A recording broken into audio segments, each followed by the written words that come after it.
1. It's also known as reduction division, if you will, right? So you can have here, here's a cell. I think we just look at the chromosome number 1, for example. And again, we see that is one you inherit from your father, one is you have inherit from your mother, right? And it's going to go to under duplications, so that now you have, it's going to cellular division. Now you're going to separate it, right?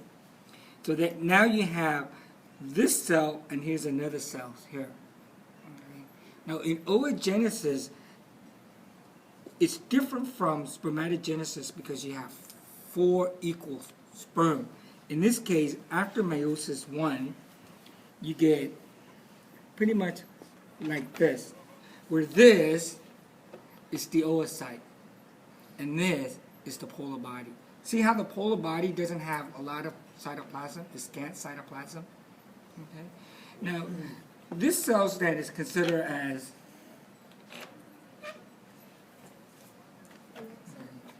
it doesn't show you. This is considered as a secondary oocyte, and when a female releases the egg, is at the secondary oocyte. Note one polar body, and the cell started meiosis 2, but it doesn't complete it. Okay, it stops there until the sperm enter, and it doesn't show you, but when the sperm started to enter, then it's going to finish meiosis. It continue on with meiosis 2. Okay, the individual polar body can complete meiosis 2. So if you have one polar body at the end of meiosis 2, also known as equatory division, how many polar bodies would you have?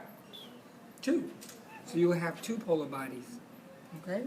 At the same time, when this thing undergoes finished meiosis 2, it has the mature egg, and it's also produced a 3rd polar body.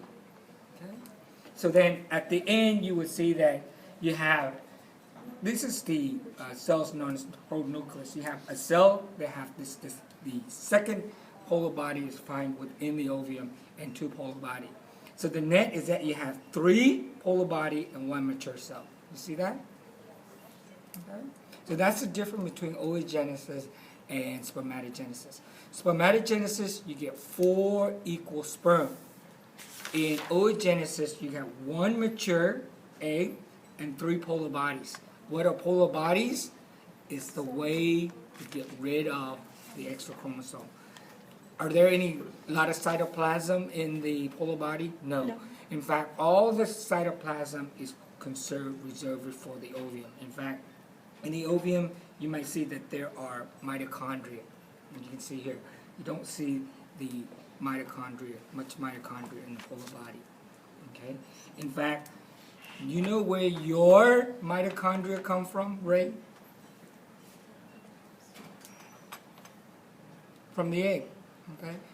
All of the mitochondria that we inherit is from our mother. Okay? And where did our mother get the mitochondria from? From her mother. From your grandmother. And where does the grandmother get it, the mitochondria from? The great-grandmother. And where did the great-grandmother get it from? Back to Eve. What, you don't believe that? Do you believe that, Eva? Of course. All right. That's the first polar body, second polar body, and the 3rd polar body. Yeah. So there's 3 polar bodies. So 1, 2, and 3. This is the egg? That is the That's egg. the egg. Okay. But usually is right here. Is well, no. Yeah, I would say right here. Okay. Or right here is where they release. Okay. Secondary oocyte. Okay. So you know how it's different. I see like in spermatogenesis you get 4 functional sperm at the end of meiosis 2. But in oogenesis it started meiosis 2, but it doesn't finish it until the sperm enter it. If it's not, it dies like this. Unfinished story, right? So you can write your own ending if you will. Which meaning that 9 months